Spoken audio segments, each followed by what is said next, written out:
Hey, how's it going, everybody? I'm the Bearded Burton. Thanks for watching today's video. Wanted to do a quick little tutorial about making some quick tent stakes if you happen to leave yours at home and you need to set your shelter up. The tools that you're going to need today are a saw and a knife. So I'm using the Silky Pocket Boy, whatever, the Outback one. Had this for a while, really enjoy it, works really well.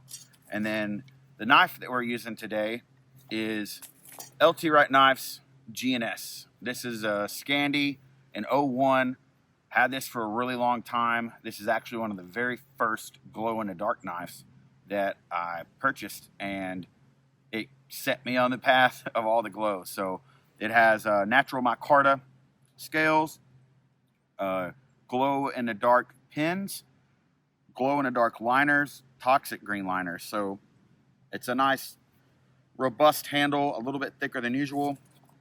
And I've got an old Badger Claw Leatherworks sheath with a little basic ferro rod and a little glow-in-the-dark pendant on it. So you want to get you some green wood if possible.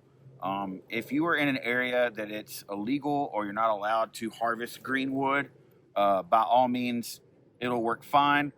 Use dead hardwood if you can, because you're going to be pounding this into the ground and you don't want it to break on you.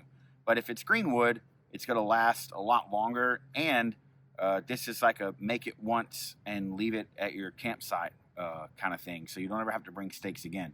You can make them really nice, and we'll show you how to do that, and then you can stash them and reuse them every time. So I have some Yopon holly. There's a lot of it in an area over here. I don't mind harvesting it, and I kind of take the pieces that are somewhat straight but are really funky and kind of choking stuff out. So you want to kind of look at what the stick provides you. We've got a really big kind of knot branch here, so that's going to make it harder to drive into the ground or to pull it up out of the ground. And I don't want to have to spend a whole lot of time like making this super pretty. So I'm going to go ahead and make this end, even though it's a little thicker, the pointed end, and this end, the rounded end. So first you want to come through and clean off any of the stuff that's sticking out. If you notice, these are all growing this way. This way. This is the way it's coming out of the ground.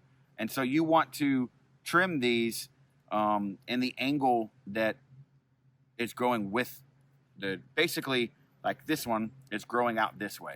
So if I were to cut down here, it's going to split it all the way down. But if I trim it with the way that it's growing, it'll end up being really nice and neat. So you can just come in here and push cut that, and then chest lever, clean it up, good to go. We're going to end up doing that for the rest of these, and I'll come back to you.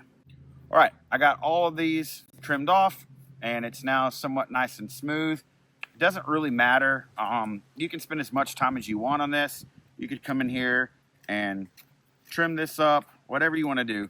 But for today's purpose, we're just going to make this pretty quick. So depending on your soil is how I choose to carve the driving end, the pointed end.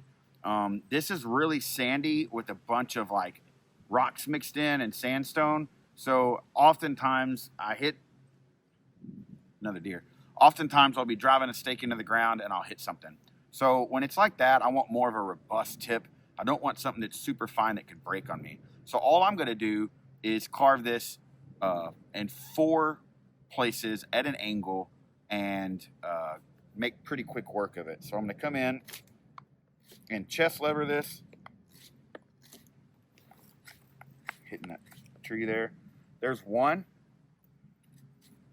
not quite a 45, but maybe. There's 2, and I'm just rotating this around. There's 3.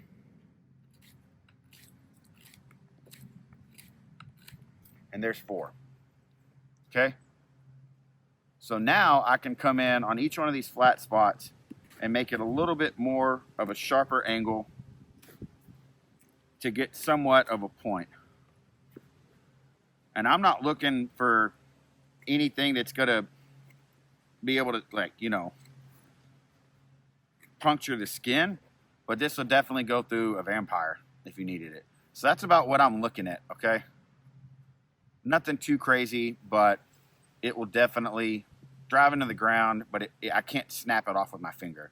Then I'm gonna move up here to the top, and this is where I'm gonna probably spend a good amount of time, because when I go to hit this, if I do not chamfer the edges of this, when I put pressure on this, all of these fibers are gonna wanna flare out, and it's ultimately gonna really booger this up and potentially break it if you're not careful. So I come in here and I knock this corner off with the tip of my knife.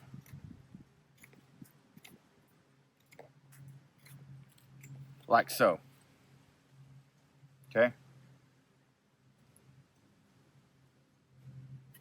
And then I kind of turn this at an angle and I knock the corner off again.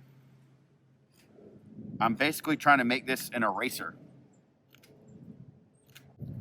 So I'll continue to work around this until it's pretty much rounded over and there's no hard 90-degree angles, all right?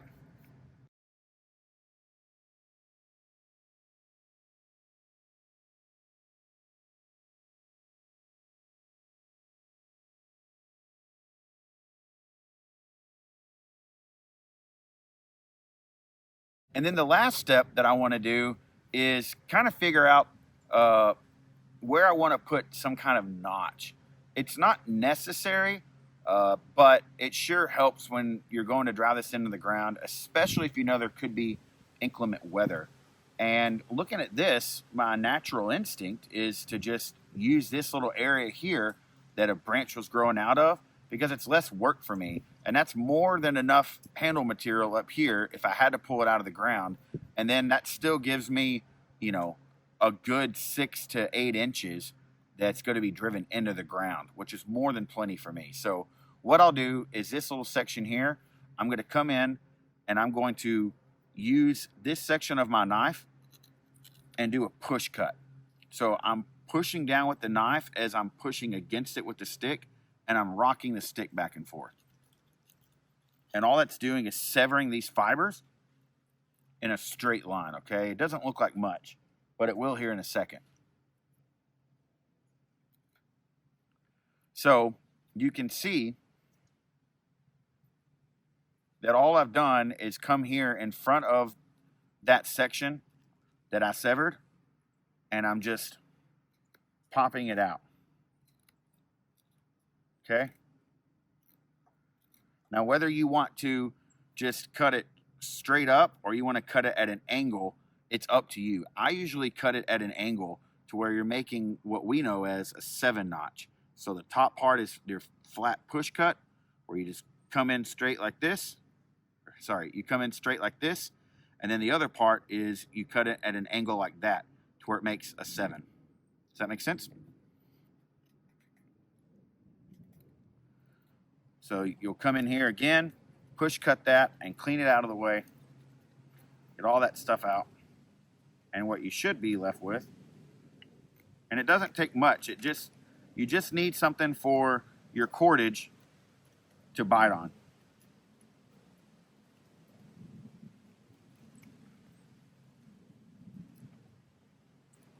And what you're left with is, I'm being picky now. I'm trying to make it perfect. Can't help it. What you're left with is that kind of notch. All right?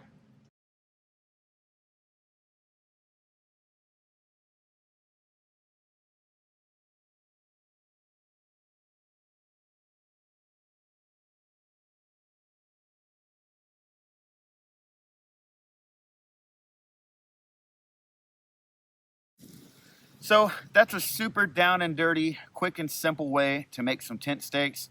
You can bang out, 4, 6 of these and leave them here at your campsite, especially if they're greenwood, and they'll last for a long time. And the way that you tie your cordage around this, when you go to drive it into the ground, you can use that cordage to also help pull these out of the way. So thanks for watching today's video. I hope you learned something. Remember, get outside and enjoy the woods.